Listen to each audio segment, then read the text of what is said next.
नमस्कार मेरे dear friends, आपका दिन शुभ हो, आपका दिन मंगलमय हो।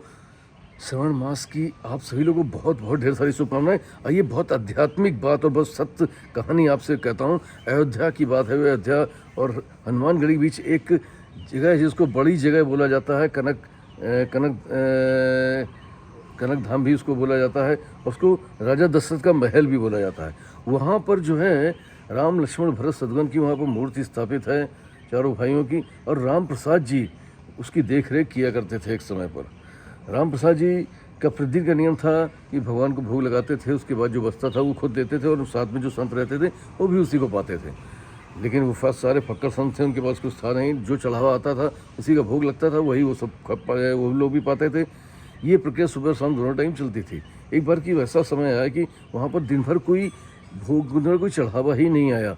कोई चढ़ावा जब नहीं आया तो उन्होंने कहा राम प्रसाद जी ने कि जाओ पास में जो बनिया जिसके यहाँ सामान आता है, वो पलटू बनिया, उसके पास चले जाओ और उससे बोलो कि जो है आज भोग नहीं आया है, लेकिन वो भोग का सामान दे दे, पैसा कल दे दिया जाएगा। लेकिन जब वो बनिया के पास पहुंचता है व्यक्ति, तो बनिया उससे कहता है कि आपके महाराज जी से तो मेरा नगद का लेन देन है, मैं उन्हें उधार कैसे दे सकता हूँ, मेरा उधार कौन से कोई अभी बात नहीं हुई है। और उसको वापस आना पड़ता है। वापस आके महाराज जी से वो व्यक्ति सारी बात बताता है, तो महाराज जी कहते कोई बात नहीं, लगता है ईश्वर की यही इच्छा है, ईश्वर की यही इच्छा है, तो चलो। वो सब जो है भगवान को जल का भोग लगाते हैं और खुद भी जल ग्रहण करके रह जाते हैं। शाम तक भी कोई चढ़ावा नहीं आता, शाम को भी वो जल का ही भोग लगाते हैं। और जल का भोग लगाने वो जल पी के ही खुद भी रह जाते हैं। डेली का नियम था, शयन आरती होती है। शयन आरती के बाद वो राम प्रसाद जी सबको भजन सुनाते थे। भजन सुनाने के बाद भगवान को एक पीताम्बरी उठा करके सुला दिया जाता था। रात्रि में उस दिन वो मूर्छित हालत में हो गए, और उस मूर्छित हालत में ही जो है वो सो गए। रात का समय था कि पलटू बनिया जो था उसके घर के दरवाजे को 4 बच्चे जोर से चीख रहे, अरे पलटू सेठ खोलो दरवाजा, अरे पलटू सेठ दरवाजा खोलो, अरे पलटू सेठ दरवाजा खोलो। पलटू सेठ अंदर से बड़ा खींच करके उठा। उसने लगता है कुछ शैतान बच्चे हैं जो शैतानी कर रहे हैं। उसने जोर से दरवाज़ा खोला।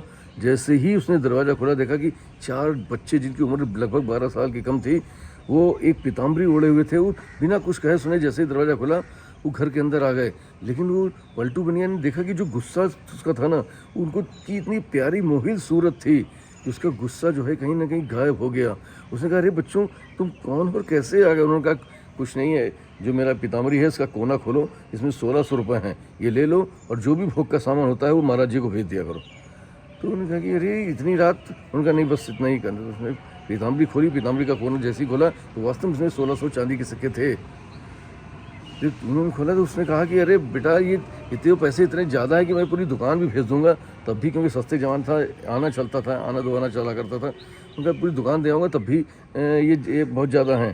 तो उनका अच्छा ठीक है, तुम इनको रख लो और प्रतिदिन जो है भोग का सामान समय पे भेज दिया करो, ये कर सकते हो। उन्होंने कहा ठीक है। उसके बाद वो बच्चे आ गए, वापस आ गए। सुबह जो है भोग के पहले ही जो है पलटू पूरा सामान लाद करके वहाँ पहुँच जाता है और कहता है, अरे महाराज जी आप इतने नाराज़ हो गए हमसे कि आपने रात में ही पैसे भिजवा दिए और इतने पैसे भिजवा दिए। तो महाराज जी ने कहा कि मैंने तो कोई पैसे भेजे नहीं। तो उस बनिया ने कहा, अरे महाराज जी कैसी बात कर रहे हैं? उसने पूरी कथा सुनाई, पूरी रात का जो वाक्य था वो सुनाया। और उसके बाद पलटू बनिया ने कहा कि वो पीताम्बरी जो अपनी वहीं भूल आए थे, ये पीताम्बरी भी रख लीजिए। जैसे ही महाराज जी पीताम्बरी देखते हैं, कहते हैं ये तो भगवान की पीताम्बरी है। वो दौड़ के अंदर जाते हैं, देखते हैं कि वो भगवान जो है पीताम्बरी नहीं ओढ़े हुए थे। महाराज को समझते देर नहीं लगती कि ये सारी लीला ईश्वर की ही है। तो जाकर के उनके चरणों में गिर पड़ते हैं कि हे भगवान, मैं तो नित दिन आपके साथ था, फिर आपने मुझे दर्शन क्यों नहीं दिए ईश्वर। और वहाँ पर उनकी आंखों से धाराएं बहना शुरू हो गई। पलटू बनिया को जब इस चीज़ का एहसास हुआ तो वो स्तब्ध सा हो गया। उसने कहा, ईश्वर खुद चल करके मेरे यहाँ आए, मैंने प्रणाम भी नहीं कर सका, छू भी नहीं सका। और वो स्तब्ध सा वहाँ पर बैठा रहा, काफ़ी देर तक बैठा रहा।